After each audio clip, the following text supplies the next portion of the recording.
Naoya Inoue, hindi pa nga magsisimula ang laban, ang undisputed Super Bantamweight World Champion panalong-panalo na, lalong-lalo na sa kikitain sa laban kontra yan kay Luis Nery.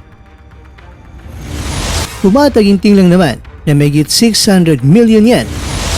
Cuadro alas may isang solid fan na nagtanong kung kailan nga ba ang laban.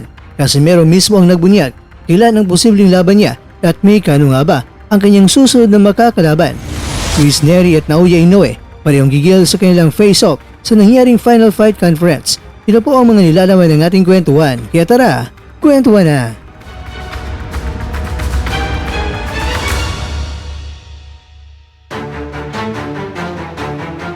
Sa final press conference sa pamamagitan nina Inoue at ni Nery, hindi na maiintindihan ng mga boxing fans ang kanilang mga nararamdaman dahil ito sa excitement na makita ang dalawang mga mandirigma sa ibabaw ng lona.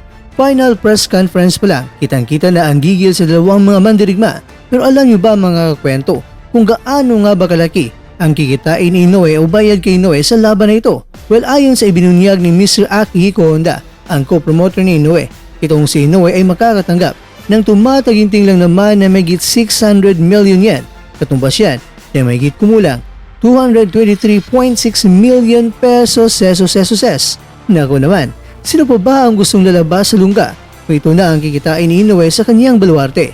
Base nga sa aking nakalap ng mga impormasyon, ito na ang pinakamalaking kita ng isang boksingero na Hapon sa kasaysayan ng boxing sa bansang Japan. Ayon naman kay Inoue, nasiyan siya na nakuha na ni Nery ang tamang timbang na talagang isang umatikabong bakbakan talaga ang matutungayan ng mga manunood sa gabi ng laban.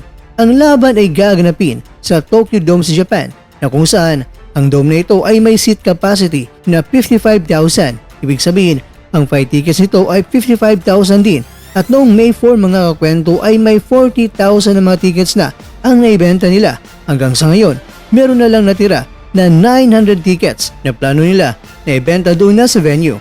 Kaya talagang isang record-breaking ito. Pang-pag-usapan natin ay kikitain ng boksingero o fight money. Maraming na-avail ng mga tickets at syempre, idagdag pa ang kikitain din na pay-per-view sa mga manonood ng live. Wala namang ibang gusto itong si Inoue na hiling kay Nery sa gabi ng laban, kundi ang magbigay sana si Nery na isang napaka-exciting na laban na matutunghayan ng mga libu-libong manonood sa Tokyo Dome. Ayaw ni Inoue na isang nakakaantok na laban, lalong-lalo na sila ay lalaban sa main event. At ito rin ang pagkakataon na magpapakitang gilas daw si Inoue dahil gusto niya talagang ipapakita sa lahat na kayang-kaya niyang talunin si Nery at hindi niya papapurmahin niya ito sa gabi ng laban. Ayon naman kay Nery, sa lahat ng mga Japanese fans na naniniwala na kayang talunin ni Nery itong si Inoue, gusto niya ipapakita sa lahat ang pagiging isang bayani ng lahing Mexicano na kung saan handa siyang mamatay sa gabi ng laban. At ang banta rin ni Nery kay Inoue na sa gabi ng laban ay walang ibang itataas sa kamay sa tagumpay, kundi ang kanyang kamay lamang. Alam ni Nery kung ano ang pakiramdam kung ang makakalaban ay itong si Inoue, kaya buwis-buhay siyang harapin itong si Inoue at tatapusin niya ito na tila ba ang gagawin ni Nery kay Inoue ay ganito. Bibigyan niya ng isang ID card na may nakasulat na congratulations Inoue, ikaw ay isang legit member na ng kabisanan ng mga gumagapang na mga boksingero sa buong mundo.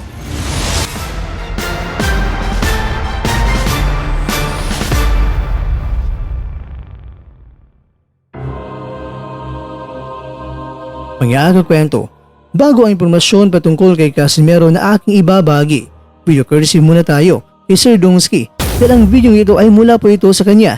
Kaya video courtesy po tayo kay Sir Donsky na Facebook niya at dumating sa akin ang impormasyon na ito dahil po ito kay Sir Ariel Munda. Kakwento, maraming salamat din ha. Well, nagkita nga ang dalawa at tinanong si Casimero kung kailan nga ba ang susunod na laban niya. Ayon kay Casimero, sa darating na Hunyo na po yan.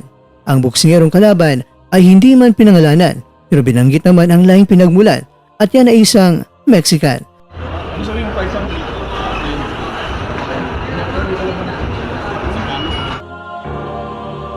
Kahit na klarong-klaro na sa June ang laban ni Casimero at siya ang nagbanggit mismo at ang kalaban ay Mexicano, pero nais ko lang klaklaruhin ito. Hintayin pa rin natin ang pinal na anunsyo ng Team Casimero. Ulitin ko po kahit si Casimero na ang nagbanggit nito na wala pang anunsyo ay baka maaaring magbago pa ito. Pero ang malaga, ang impormasyong ito ay galing mismo sa bibig ni Casimero, hindi yung gawa-gawa lang ng mga impormasyon tulad ng ibinabahagi ng ilan. Kaya may kwento, lagi po tayong may matibay na pinagbabatayan.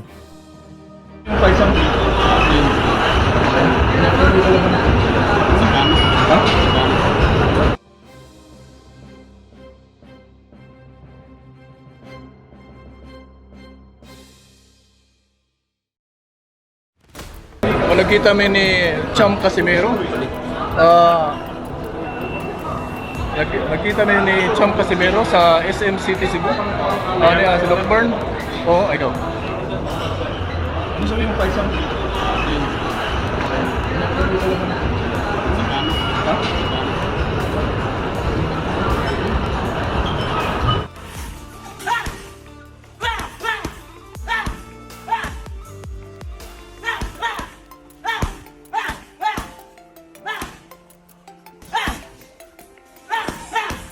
Okay. Buka.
At dyan, nagtatapos ang ating kwento.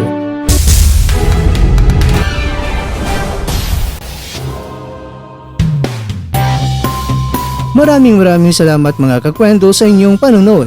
Pero baka naman mga kakwento ay nagustuhan niyo po ang kwento natin ngayon. Baka pwede niyo po ako mabigyan dyan ng like, subscribe at pakiclick na rin sa bell button. Pero bago tayo matapos mga kwento ay syempre, shoutout po muna tayo dyan sa ating mga kakwento. Kay Kakwentong Chris TV, kay Kakwentong Renante Maxino, kay Kakwentong Lolita Nalasa, at kay Kakwentong nanonood ngayon, shoutout siya dyan.